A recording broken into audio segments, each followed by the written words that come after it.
Hello friends, welcome to my YouTube channel. Exercise 14.1 से question number 6 करेंगे। Copy the diagram and complete each shape to be symmetric about the mirror lines. आपको तीन figures दे रखी हैं। यहाँ पे ये जो डॉटेड लाइन दे रखी है ये मिरर लाइन है। इट मीन्स यहाँ पे ये शेप दे रखी है और बीच में यहाँ पे मिरर लगा दिया गया है। जब यहाँ पे मिरर लगा देंगे तो इसकी जो इमेज है ये दूसरी तरफ आपको कैसी दिखाई देगी। ये तीन फिगर्स हैं, तीनों के अंदर आपको इस पार्ट के अंदर मिरर के ऊपर ये इमेज कैसी लगेगी वो आपको बतानी है।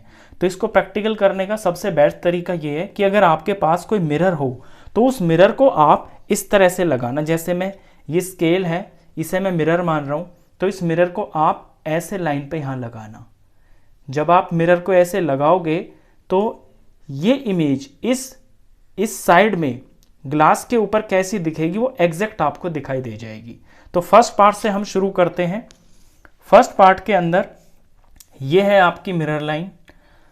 जब आप यहाँ पे ग्लास लगाओगे तो ये इमेज यहाँ पे इस पोर्शन पे छपेगी। और ये किस तरह छपेगी, देखिए ये लाइन ऐसे जा रही है ना, तो ये लाइन ऐसे दिखाई देगी आपको। फिर ये वाली जो लाइन है ये आपको इसी तरह से मुड़ती हुई दिखाई देगी, इस तरह से डायगोनल की तरह ऐसे। फिर ये वाली लाइन ऐसे दिखाई देगी, तो ये यहाँ पे इस तरह से बनेगी। मैं रफली हैंड से बना रहा हूँ, आप इसे स्केल से ज्वाइन करना, बिल्कुल सीधी दिखाई देगी। फिर ये जो लाइन है इसकी इमेज आपको यहाँ पे दिखाई देगी ऐसे, ये लाइन दिखाई देगी ग्लास के ऊपर। फिर ये अंदर को जा रही है ना, दो डायगोनल के बराबर, तो यहाँ से ये दो डायगोनल के बराबर अंदर को चली जाएगी। फिर ये इस तरफ आ रही है, मिरर के पास आ रही है ये वाला पॉइंट, तो ये वाला पॉइंट यहां से मिरर के पास चला जाएगा। तो जब आप यहां पे मिरर लगाएंगे तो ये इमेज आपको मिरर पे बिल्कुल इस तरह से दिखाई देगी। ये है ए पार्ट। अब बी पार्ट पे आते हैं। बी पार्ट के अंदर आपको दो लाइंस दे रखी हैं, यानी ये भी आपका मिरर है और ये भी आपका मिरर है।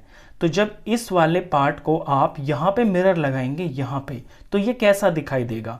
देखिए ये यहाँ से एक डिस्टेंस चल रहा है ना, इस पॉइंट से इस तरफ एक डिस्टेंस चल रहा है, एक यूनिट, तो इसकी इमेज भी जो है एक यूनिट ऐसे चलेगी। फिर ये लाइन नीचे जा रही है तो ये नीचे जाएगी। फिर ये बाहर की तरफ जा रही है तो ये इमेज पर भी, शीशे के ऊपर भी आपको ये बाहर की तरफ ऐसे दिखाई देगी। फिर ये नीचे आ रही है तो ये नीचे दिखाई देगी। फिर ये बाहर की तरफ जा रही है तो यहाँ से ये बाहर की तरफ जाएगी इसकी इमेज। और फिर ये डाउन जा रही है तो ये डाउन ऐसे दिखाई देगी। तो जब आप इसको ग्लास मानेंगे तो ये इमेज इस ग्लास के ऊपर, मिरर के ऊपर ऐसी दिखाई देगी। अब ये जो दिख रहा है आपको ये भी एक मिरर लाइन है, यानी ये इमेज है। ये वाली चीज़ अब आपको यहाँ पे कैसे दिखाई देगी, तो पहले एक पार्ट करते हैं इसका। मान लीजिए ये मिरर है, ये वाला मिरर है, इतने को आप मिरर मानिए और पहले इस पोर्शन को पूरा कीजिए। तो यहाँ से हम इसी तरह से करेंगे जैसे ये किया है। यहाँ पे अगर ये मिरर है तो इसकी ये लाइन की इमेज ऐसे स्ट्रेट दिखाई देगी। और फिर ये ऐसे अंदर की तरफ जा रही है तो इसकी इमेज हमें ऐसे अंदर दिखाई देगी। फिर ये उधर को जा रही है तो इमेज इस तरफ दिखाई देगी, क्योंकि मिरर से जितना डिस्टेंस ये वाली चीज़ है उतना ही डिस्टेंस से आपको मिरर पे भी दिखाई देगी। फिर ऐसे अंदर की तरफ जा रही है तो इसकी इमेज अंदर दिखाई देगी। फिर ये ऊपर जा रही है, यहाँ से इस लाइन से दूर जा रही है ना, तो ये भी इस लाइन से दूर की तरफ जाएगी ऐसे। और फिर ये ऐसे अंदर को मुड़ गई इस तरह से। तो इस ग्लास के ऊपर ये वाला पार्ट ऐसे दिखाई देगा। अब ये बन गया है, इसी के हिसाब से हम इस वाले पार्ट को कर सकते हैं। अब इसे आप मिरर लाइन मानिए। तो यहाँ पे ग्लास जब रखेंगे तो ये वाला पार्ट आपको यहाँ पे दिखाई देगा, वो बिल्कुल इसी तरह से दिखाई देगा। ये इस लाइन से इतने डिस्टेंस पे है 1 यूनिट पे, तो इसकी इमेज भी जो दिखाई देगी आपको एक डिस्टेंस दूर दिखाई देगी। फिर ये लाइन ऐसे दिखाई देगी। अब ये बाहर को जा रही है ना, तो ये भी बाहर को दिखाई देगी। ये ऐसे अंदर को जा रही है, इसकी इमेज अंदर दिखाई देगी। ये आउटवर्ड जा रही है तो ये आउटवर्ड जाएगी ऐसे। और फिर ये ऐसे लाइन तक पहुँच रही है तो ये भी लाइन तक पहुँच जाएगी। इस तरह से आपकी ये फिगर कंप्लीट हो जाती है। ये बी फिगर थी। अब आते हैं सी फिगर के ऊपर।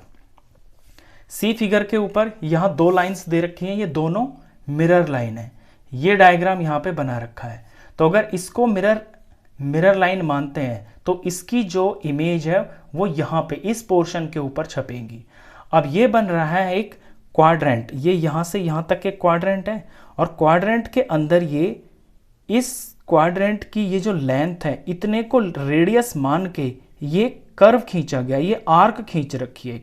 तो बस आपको भी यही करना है कि कंपास से इतना ये जो पार्ट है इसको लेके रेडियस और इसके यहाँ कॉर्नर पे रखेंगे और इस तरह से एक आर्क बना देंगे, तो वो इसकी एग्जैक्ट इमेज होगी। तो यही हम यहाँ पे करेंगे। तो पहले मैं इसको पूरा करता हूँ, इस पोर्शन को। ये कंपास मैंने ले लिया है, इतनी ही लेंथ का ले लिया है, यहाँ पे रखेंगे इसे और इसके एंड पॉइंट्स पे यहाँ टच करके और ऐसे इसको कर देंगे। तो जब इसको मिरर मानेंगे तो ये इमेज मिरर के ऊपर ऐसी दिखाई देगी। अब इधर आ जाते हैं। अब इतने पार्ट को आप मिरर मानिए तो ये वाला जो पोर्शन है ना, ये आपको यहाँ पे एज इमेज दिखाई देगा। वो भी इसी तरह से दिखाई देगा कि यहाँ पे आप इसको रख के नीडल को और इसके एंड पॉइंट से ऐसे आर्क बना देना, तो इसकी इमेज यहाँ ऐसे दिखाई देगी। अब इस पार्ट के ऊपर ये वाली इमेज दिखाई देगी, क्योंकि ये ग्लास है, ये मिरर है, तो इस डायग्राम की इमेज यहाँ दिखाई देगी। वो बिल्कुल इसी तरह से दिखाई देगी। यहाँ पे आप कंपास रखेंगे, नीडल और इसके एंड पॉइंट्स पे रख के ऐसे आर्क लगा देंगे। अब आपको फिगर दिखने में बिल्कुल ये सिमेट्रिक लग रही होगी। आप इसे चेक करेंगे फोल्ड करके, तो जो मिरर लाइन होती है वो सिमेट्री लाइन भी होती है। मैं इसे फोल्ड करके भी दिखाता हूँ आपको। देखिए, जब आप इसे फोल्ड करेंगे, ये एक सिमेट्री लाइन है इसके अंदर, ये जैसा एग्जैक्ट फिगर आपको यहाँ पे दिखाई दे रहा है, बिल्कुल सेम टू सेम ऐसा ही यहाँ पे दिखाई दे रहा है। अब दूसरी लाइन में फोल्ड करके दिखाता हूँ इस तरह से। तो जैसी फिगर आपको यहाँ दिख रही है ऊपर, बिल्कुल उसी तरह से, बिल्कुल ओवरलैपिंग एकदम परफेक्ट है। ये गोल पार्ट के ऊपर आ रहा है, ये वाला गोल पार्ट के ऊपर आ रहा है, और ये जो इसके एंड पॉइंट से एंड पॉइंट पे आ रहे हैं। तो जो मिरर लाइन होती है वो सिमेट्री लाइन होती है। इसी तरह से इनके अंदर भी है। जब आप इसे फोल्ड करोगे तो पूरी तरह से ओवरलैप करेगा। दिखा देता हूँ मैं आपको करके। ये मिरर लाइन है, इट मीन्स ये सिमेट्री लाइन है। देखिए, बिल्कुल सेम टू सेम जैसा यहाँ दिख रहा है ना आपको, बिल्कुल उसी तरह का यहाँ दिखेगा। ओवरलैपिंग एकदम परफेक्ट होगी। यहाँ पे इतना डिस्टेंस है, ये यहाँ भी ऐसे ही है। दूसरी तरफ से मोड़ के दिखाता हूँ, तो दूसरी तरफ ये मिरर लाइन है, यहाँ भी बिल्कुल आपको इसी तरह से दिखाई देगा। दोनों इमेजेस ओवरलैप करेंगे एक दूसरे से। तो मिरर लाइन जो होती है वही सिमेट्री लाइन होती है। आपको जब इस तरह का डायग्राम दे रखा हो, कोई कॉम्प्लिकेटेड डायग्राम होता है, ये दोनों तो बहुत आसान थे, इसमें बच्चे बहुत कंफ्यूज होते हैं। इसमें वो क्या करते हैं, इधर को बना देते हैं इस चोंच को। लेकिन जब आप इसको मिरर पे देखोगे ना, तो ये इमेज आपको इस तरह से दिखाई देगी। अब मैं इसको आपको फोल्ड करके दिखाता हूँ। देखिए, ये इसकी सिमेट्री लाइन है। इसे जब फोल्ड करेंगे तो आप देखना इसके करस्पॉन्डिंग पार्ट्स बिल्कुल ओवरलैप करेंगे। ये देखिए, ये है ओरिजिनल इमेज। इधर देखेंगे तो ये जो लाइन है ना, इसके ऊपर एग्जैक्टली ये लाइन आ रही है, और फिर ये जो लाइन है इसके ऊपर ये वाली लाइन आ रही है, इस पॉइंट के ऊपर ये वाला पॉइंट आ रहा है, ये वाला। तो ये बिल्कुल सिमेट्रिक है। तो इस तरह से आपको ये डायग्राम कंप्लीट करने हैं। कंफ्यूजन हो तो एक ग्लास का पीस, मिरर का पीस ले लेना और इस तरह से लगा लगा के देख लेना। मिरर के ऊपर आपकी एग्जैक्ट इमेज आ जाएगी और उसके हिसाब से आप कॉपी कर देना। क्वेश्चन 6 था। क्वेश्चन 6 खत्म हुआ। नेक्स्ट क्वेश्चन के लिए मिलते हैं नेक्स्ट वीडियो में। तब तक के लिए गुड बाय।